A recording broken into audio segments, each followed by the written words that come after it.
একটা জিনিস আপনাদেরকে মনে করিয়ে দিই, আপনারা ঢাকা বা চিটাগাং এলাকায় অথবা সিলেটে আপনারা যারা এই সুগন্ধি চালটা খান, এটা কিন্তু আর্টিফিশিয়াল ম্যাক্সিমাম। আর যদিও কিছু চাল পান যেটা ভাত সুগন্ধ হয়, সেটাতে কিন্তু ম্যাক্সিমাম মিক্স করা। কারণ এই চালটার কিন্তু দাম অনেক, তাহলে কম দামে পান কিভাবে? তো আপনারা আমার কাছে যারা চাল নিচ্ছেন, এতটুকু মনে রাখবেন, সম্পূর্ণ লিগ্যাল একটা চাল পাচ্ছেন এবং ফাইবার সমৃদ্ধ চাল পাচ্ছেন। তো আপনারা যারা চাল কিনেও ফেলেছেন এবং ইতিপূর্বে খেয়েও ফেলেছেন, আপনাদের চালের যে কালারটা ছিল সেটা কিন্তু খেয়াল করে দেখবেন যে চকচকে এবং ঝকঝকে। পল্লী ফ্রেশের চালের কিন্তু কালারটা একবারে ঝকঝকে চকচকে হবে না। পল্লী ফ্রেশের চালে ব্রান থাকবে এবং ফাইবার থাকবে, তাই আমাদের চালটা চকচকে এবং ঝকঝকে করা কখনোই সম্ভব না।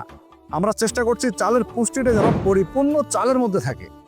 তো আপনারা যারা এরকম চাল খুঁজছেন, সবচেয়ে ভালো মানের বেটার চাল, তাহলে আর দেরি না করে এখনই অর্ডার করুন অথবা স্ক্রিনে দেখানো নাম্বারে কল করুন।